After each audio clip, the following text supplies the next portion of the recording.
Hi, Alana Strauss with From the Grapevine here. I am in Philadelphia in the Mutter Museum with Marcy Engelman, who's the museum's educator. We are here with a very special guest, Albert Einstein's brain, who is in this case right here, which is a little mysterious. And Marcy's going to tell us a whole lot about his brain. So, how did Albert Einstein's brain get here? Okay. It started when Einstein passed away in 1955. A man named Thomas Harvey did the autopsy and, without permission, removed Einstein's brain to study it. Eventually, he did get permission to continue his studies as long as it was for scientific purposes. So he dissected it into 240 blocks, and then from the blocks took out 1,000 microscope slides, boxed them up and sent them to different researchers around the world. This box came to Philadelphia, and it wound up in the hands from Dr. Harvey to Dr. Ehrlich, who then gave it to Dr. Springfield, who then gave it to Dr. Lucy Rourke Adams, who donated them to the museum in 2011. Dr. Adams is a noted neuropathologist at Children's Hospital of Philadelphia. So can you tell me a little more about the part of the brain that he didn't turn into slides? Sure. What he did not segment up, he kept in a cider box in a beer cooler in his house for many, many years. That's hilarious. Yeah. He eventually then gave that back to Princeton Hospital, which is where Einstein died in the first place. And can you tell me about Einstein's brain? Is there anything unusual about it? Sure, there actually is a little bit. The average brain weighs about 3 pounds. Einstein's weighed 2.7, so it was actually a little smaller than average.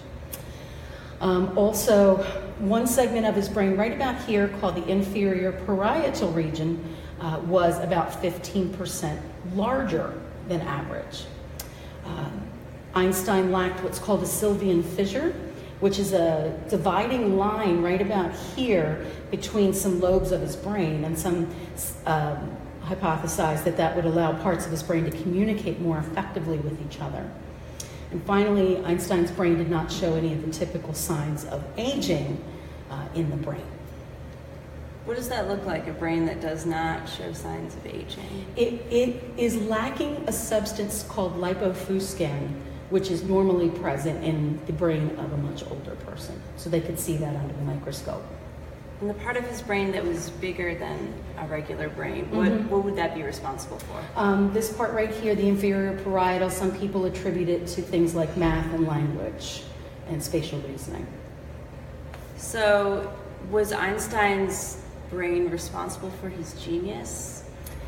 I think it's really hard to say at this point without having other geniuses to compare it to see if there's some similarities between them. So I think it's hard to hypothesize at this point. So you don't have like a whole row of other geniuses' No. brains? You don't have like Newton just sitting over here? All right, well, let's take a closer look. Sure.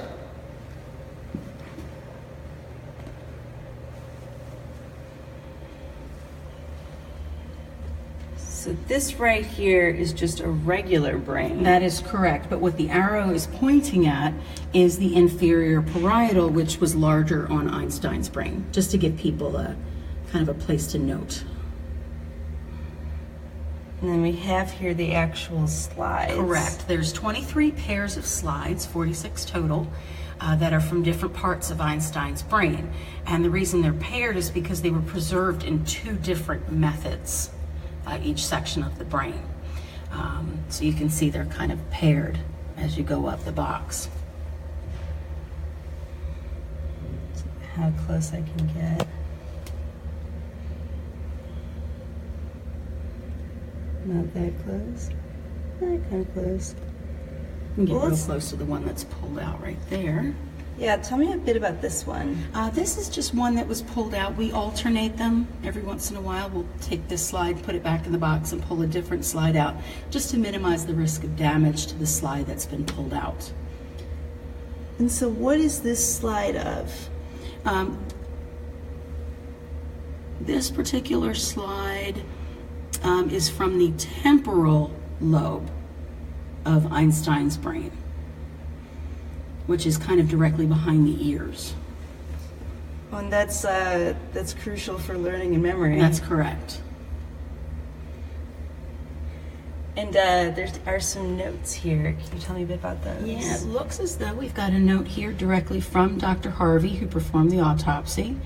And then this note right here was from Dr. Lucy Rourke Adams, who was the last person to possess these before she donated them here. But I unfortunately cannot pick it up and read it because it is part of the exhibit. With my thanks for the ... It's very mysterious seeming. Yeah, we got a whole poster. So if you can see right there, this is that Sylvian fissure that some people believe that Einstein was missing, which separates parts of the brain. That's really interesting that, you'd sort of expect him to have some sort of like huge brain, but apparently he had like kind of a small brain. He was slightly smaller than average.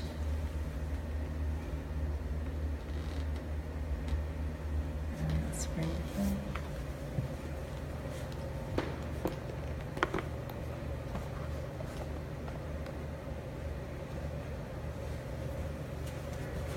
Thanks for tuning in. This has been Ilana Strauss from the Grapevine here at the Mutter Museum with our favorite genius's brain. So that's an interesting way to spend a morning.